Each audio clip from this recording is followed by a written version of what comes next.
So Jason's gonna assist me here. We're gonna show you your stance. So that was your grip. Feet are about shoulder width apart, knees slightly bent, and then you want to bend basically at the ankles, kind of like Michael Jackson did in Smooth Criminal. You remember that? So you're leaning actually on your toes.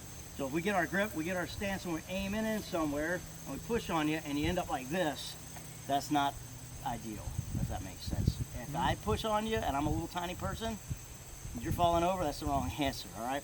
So if you set yourself up where you're not really bending real low, you're not really bending at the waist so much, you just engage your core and lean onto your toes a little bit like you're about to sprint down there and touch that tree. The gun and you should not really move anywhere. Everybody following on that one? Now we should have some tension in the hand. We want to pull in here on the pinky. We want to drive the web of the hand into the gun. That way as we check your grip, go ahead, you shouldn't flop. So we want to apply some tension so that that doesn't happen. It should just barely move. Good deal? And we're going to give you about 9mm pressure on your guns as opposed to the 22 you're going to be shooting today, just so you can kind of get a feel for how tight your grip should actually be. All right, now, for your support hand, remember we want that thumb to go way up high on the frame of the pistol. We want a little bit of the heel of your hand to touch the back strap, and we're actually going to clamp in right here with the other hand. You want to crush it. Imagine if there's like a little grape or something on your grip. You want to squeeze all the juice out of the grape onto the ground. So that's actually where we're crushing right there. So if we got you aimed in and we try to separate your wrist and they flop apart, you're not squeezing hard enough. You want that heel of the hand to be pushing in here. All right, so it should look a little bit more like this. We're going to try and separate your hands like this. If it slides off the side of the gun, you don't have enough side-to-side pressure here. Keep your elbows bent a little bit so you can actually use your body to crush side to side. So it should look a little bit more like this. Everybody's good with that? Any questions on your stance or your grip? Good deal. All right, I'm gonna holster up. Jason and I are gonna step behind you. We'll have you draw out your pistols. We'll check your grip and your stance. And then John, if you're bothered with your sciatica, you're just hanging out today. All right, let me step behind you. There's not a whole lot going on here, right? So basically that trigger bar is coming back to a little ramp in the back of the gun. When it touches that ramp, it gets tight. When it's there, that's when we're actually pointed at our target, right? We'll confirm our sights are where we want them. Now, really what I'm doing when I'm checking for trigger control is I'm gonna watch my front sight, and I'm just gonna build pressure on the trigger until the gun does its job. How did my front sight do? Didn't move a bit, right? So that's the idea, is that we don't care about when the gun goes bang or when we think it's gonna go click. We're just building pressure until something happens. The less you care about when that front sight does its thing, the better off it's gonna be. When we demand that the gun break or the gun shoot or we press the trigger or we get the click when we think it should go, we actually influence the gun. So if I look at my front sight here and I'm like, I want that sucker to go bang right now. Matter of fact, somebody tell me go or now or something. Go. Because when I'm jumping on it, it actually moves the gun. And we move the gun at a distance, then that shot's gonna be off. All right, so we wanna care less about that. Somebody can say go or now, and if I just don't care, it's just my starting point. Anybody, whenever. Go. Now it's dead still. All right, the goal is to not care about when the gun does its job. Let the tool do the work. If you've ever cut a piece of wood with a handsaw, and you force that handsaw to get into the wood, what happens? It binds up, it does all kinds of stuff, right? But if we allow the tool to do the work and let it cut the way it's designed to do, we get a good smooth cut, it's nice and easy, and we're not worn out. If we make the gun do the work, the gun's not going to respond very well. We got to let the gun do the work. Does that kind of make sense? So as you're practicing building pressure on your trigger, work on making that happen that way. Now for you guys, as you get your guns in your homes with your holsters and your gear, you want to figure out your trigger. Every trigger and every gun is a little bit different, and you want to make sure that it's doing the job that you want it to do.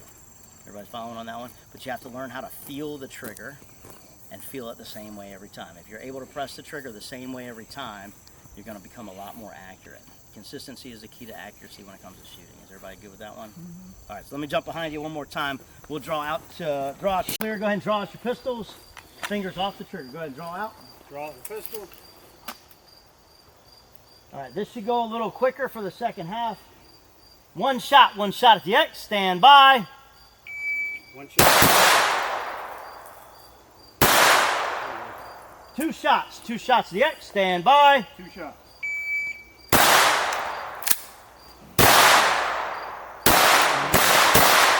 See how he's pick it up the pace. You already know how the gun's going to feel, so you shouldn't be nervous about that. 2 shots. 2 shots to the X. Stand by. 2 shots. Slack. In a safe direction. Unholster. Get the good grip, good stance.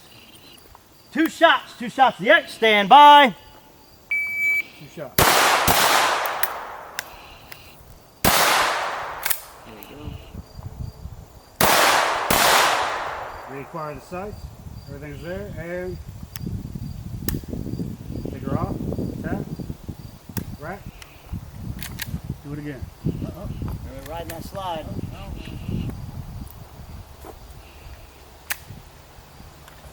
Take another shot.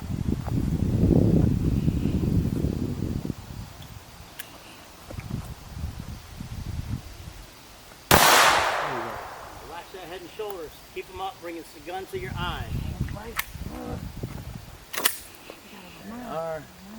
2 shots. 2 shots to the X. Stand by. 2 shots. Timer died. Yep, we're out. And stand by.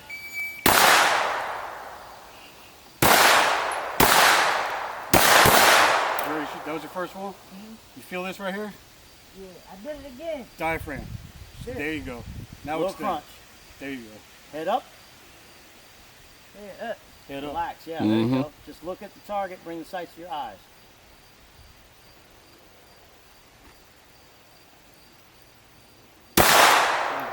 Figure off. 2 shots. 2 shots to the X. Stand by. 2 shots.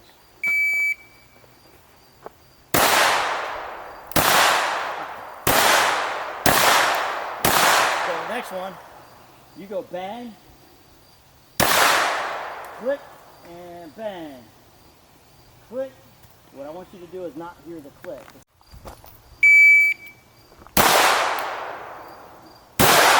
See how you're hearing the click after each one? By the time it settles in recoil and you've reacquired your sights, you should already be at the wall.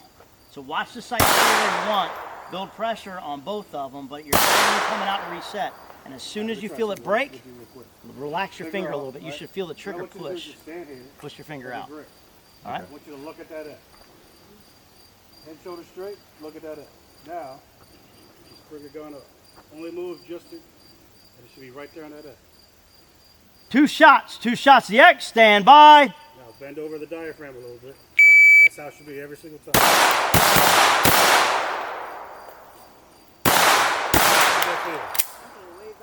Yeah.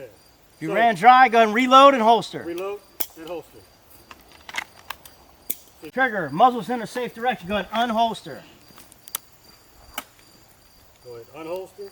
Good grip, good stance. 2 shots. 2 shots to the X. Stand Look at by. that X. So bring that image to that X.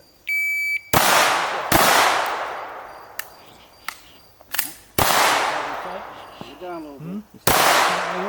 Yeah. All right, so you're gonna want to tap, rack, and roll. Oh shit. There That's you go. good. Yeah, I did. All right, perfect. You're good. All right, let's fix that grip right here. All that gap. So you're going to be looking Perfect.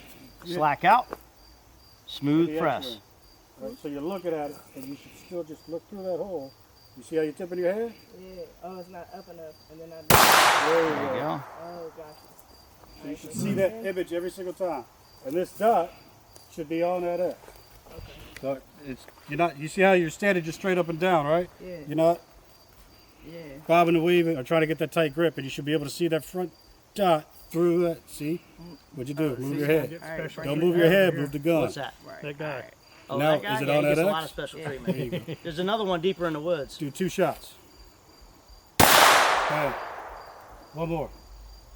Beat up You're nailing that X now. All right. 2 shots. 2 shots to the X. Stand by. Slack, sights. All you're doing is looking at something.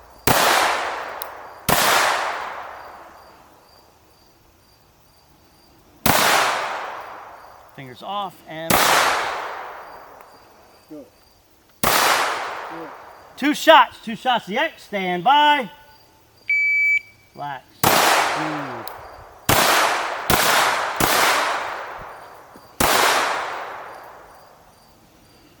That was a little high. So you're feeling your whole hand gripping, and then it goes, right? Keep that tight hand and only move the top half of your trigger finger in order to let that guy go. All right, 2 shots, 2 shots to the X, stand by. Smooth.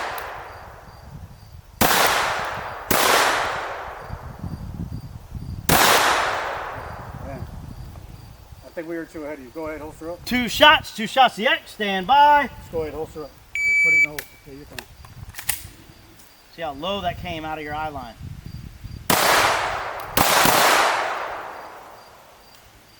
Yeah, we were actually 2 shots ahead of you. Unload, make it safe, slide forward and Hey, go ahead, holster, John. there you go. Drop it in the holster. That's fine. Yeah, just drop it in the holster. So dry fire, when you're at your house, you want to make sure you're completely separating any kind of live ammunition from what you're practicing with. We don't need any unexpected loud noises. It's kind of an important thing to make sure that everybody's safe and doing the things that you should be. So you got to treat these guns like they're loaded. You always point them in a safe direction, which means nobody gets killed, nobody gets injured, and if the gun goes bang for whatever reason, there's minimal property damage. So you want to set up a spot in your house or in your backyard or something that whenever you're pointing your gun and you're pressing the trigger, if that thing goes bang, that nobody gets hurt, if that makes sense. We also want to keep our finger off the trigger till we're pointed at something we're willing to shoot. So whether that's a steel target out on a range somewhere, a paper target with something safe behind it, or you're in your basement where it's got cinder blocks around or something along those lines where nothing's going to leave your house and you can control everything that's what's going on. If all your ammo is in another room and only your dry fire equipment is in that one spot that you're operating out of at your house, you're going to be a whole lot safer as opposed to just having stuff kind of mixed around, mixed in together. You don't want to be doing that in a spot where you're not supposed to be shooting. The dry fire is one of those things that you can make a whole lot of, we'll quote air quotes on it, we'll call it money. You make a whole lot of money in dry fire. That's really where you start to get good, and you start to get good fast, unless you're having bad repetitions. If you end up with bad repetitions, then it's not going to do you a whole lot of good. You're just developing bad habits. And the trick in dry firing is being able to press that trigger and not move the gun at all. If you can do that with no live ammunition in your gun, then you can do that with live ammunition in your gun. You just got to not care so much about when is the gun going to go click or bang. And you just want to feel the trigger do what its job is and let the tool do the work.